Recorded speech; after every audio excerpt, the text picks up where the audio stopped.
Memphis rapper Pooh Shiesty is no longer in federal custody, according to his attorney. Pooh Shiesty is officially home from federal prison, and the internet can't stop talking about it. Everyone's scratching their heads wondering how this even happened. The Memphis rapper was supposed to be behind bars until April 2026, but here he is, walking free in October 2025. That's more than 6 months early, and fans are buzzing with questions. Did Pooh cut a deal? Did someone pull strings? Or is there something way deeper going on behind closed doors? Let's rewind this wild story. From how Pooh Shiesty ended up in federal prison, to how he managed to come home early when nobody saw it coming. His real name is Lontrell Williams Jr., but the streets of South Memphis know him as Pooh Shiesty.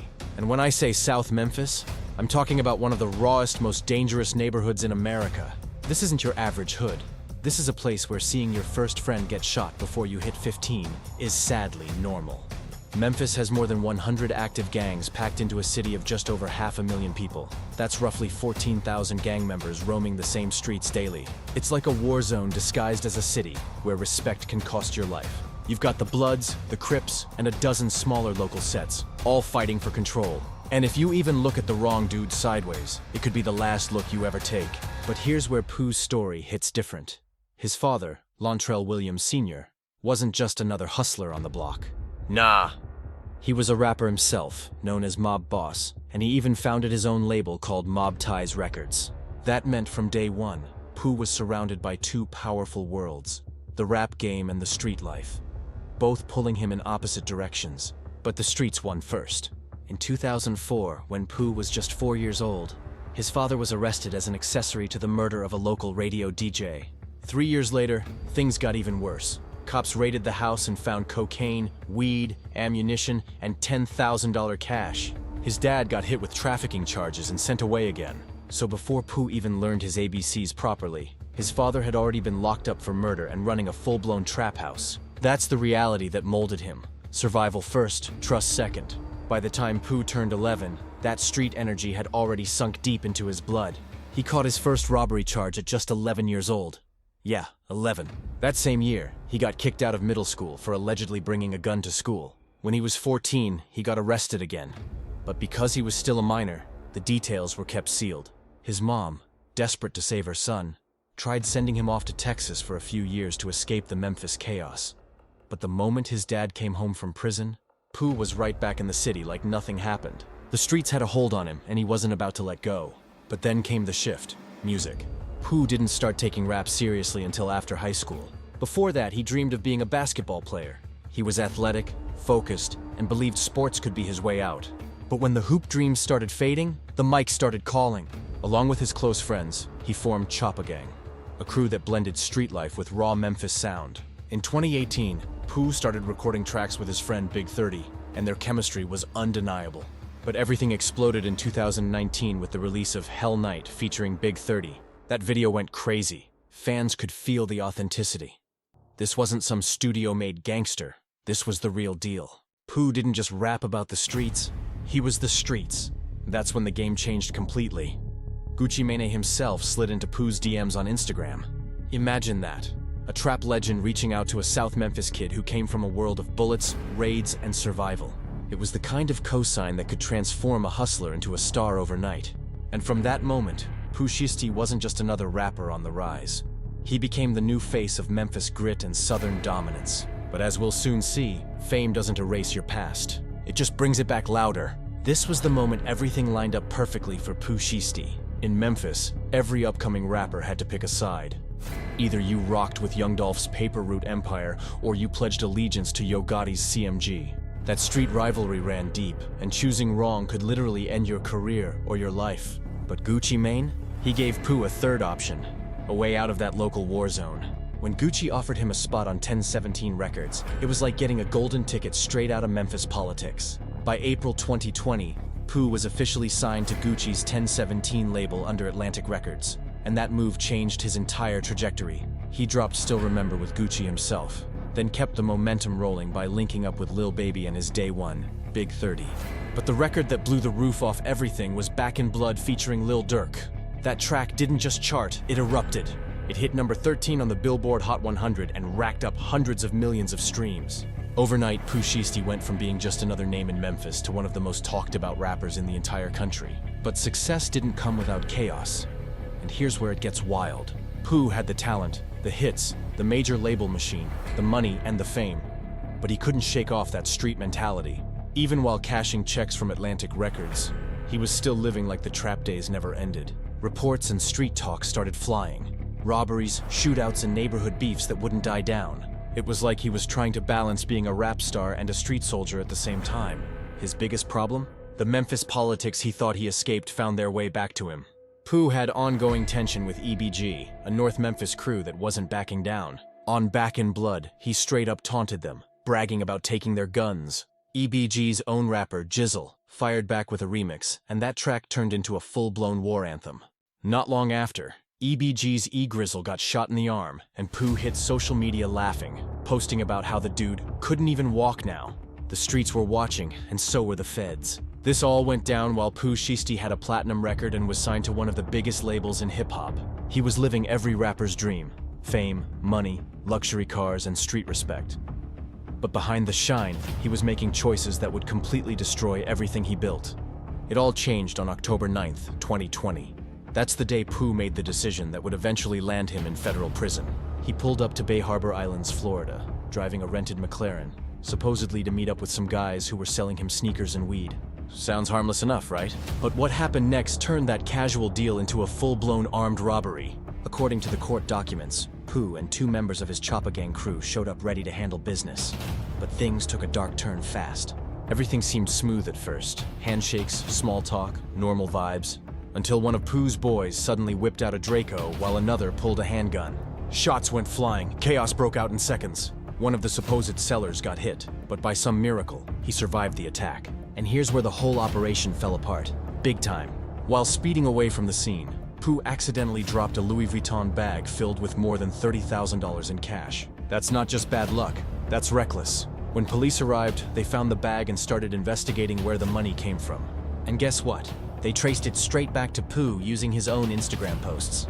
Detectives matched the serial numbers on the recovered bills to photos Pooh had posted online, where he was flexing with the same stacks of cash. Literally, his own social media clout chasing became the evidence that put him at the crime scene. The bag, the bills, the posts. Everything lined up perfectly for the feds to say, "We got him!" But the madness didn't stop there. Just months before the robbery, on May 30th, 2020, Pooh got into another wild incident, this time at King of Diamonds, one of Miami's most famous strip clubs. Witnesses said he was walking around the club holding thick stacks of cash when some of it slipped from his pockets onto the floor. Naturally, clubgoers rushed to grab the money, and that's when everything exploded. Reports claim Pooh got furious. Security tried to escort him out, but instead of cooling down, he allegedly pulled out a pistol and fired a shot, hitting a security guard in the leg. Cameras were rolling, witnesses were screaming, and police wasted no time locking him up. Since he was already out on bond for the Florida shooting, the judge instantly revoked his bail. At that point, Pooh Shiesty wasn't just a rap star. He was a wanted man in 2 states, facing serious federal time, and the empire he built was crumbling right before his eyes. Once the judge revoked his bond, it was over.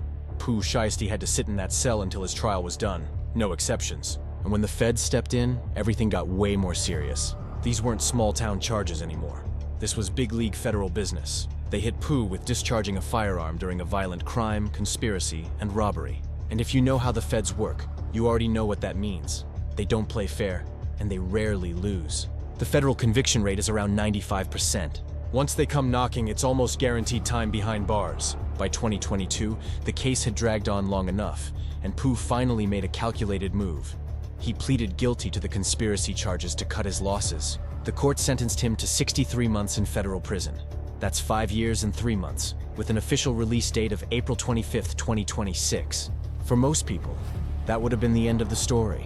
But somehow, here we are in October 2025, and Pooh is already home, free, smiling, and posting online again. So how did he pull this off? Most folks think federal time means you serve every single day, no shortcuts. But that's not exactly true anymore. Over the past few years, new laws and programs have created loopholes, and Pooh was smart enough to use all of them. First off, he earned what's called good conduct time credits.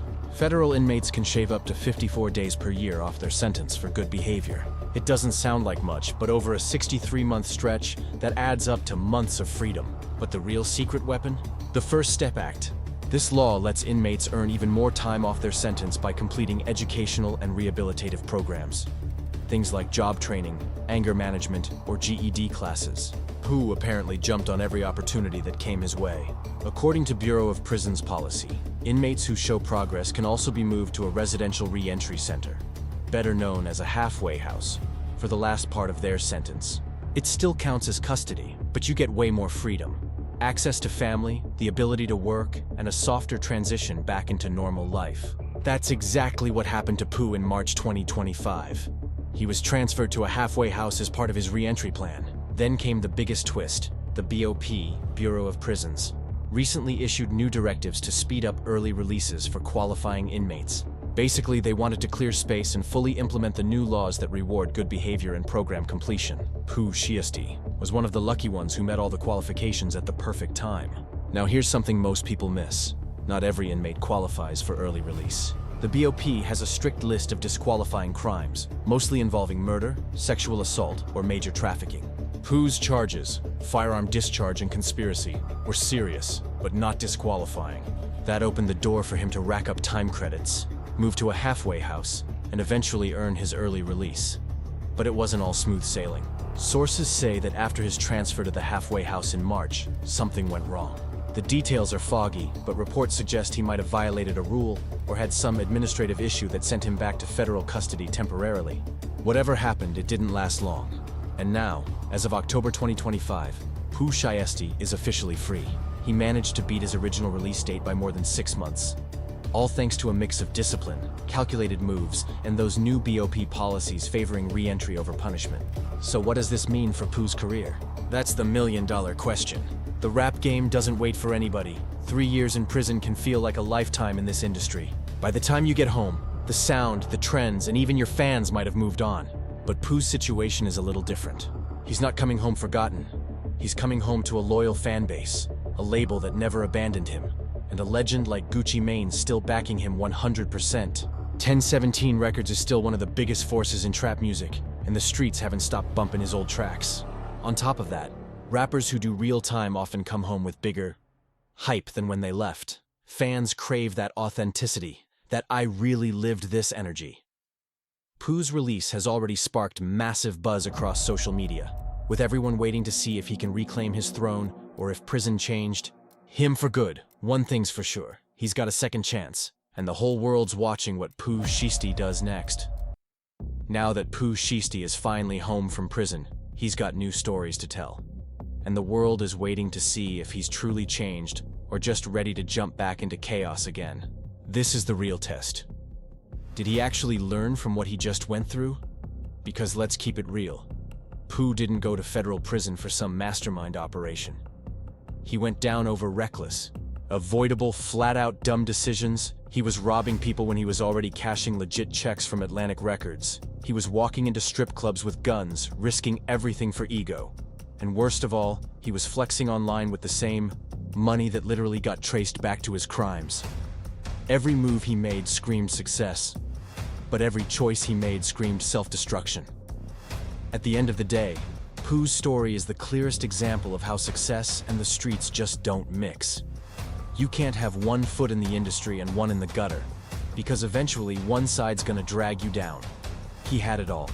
The talent, the label deal, the hits, the money, the fame, everything a Memphis kid could ever dream of. But he couldn't shake that South Memphis mentality, that urge to prove he was still the same street dude, even when the world already knew his name. And what's wild is that both of the incidents that ruined his freedom were completely preventable. If he had just stayed focused on the music, on building his legacy, instead of trying to show the world he was still about that life, none of this would have happened. But that's the trap so many young rappers fall into today. They think they have to keep proving they're real, even after they've already made it. The problem? The feds are smarter now, and they're watching everything. They're pulling evidence from Instagram posts, tracking serial numbers on cash stacks, and building entire cases from a rapper's own flex videos. It's not paranoia, it's reality.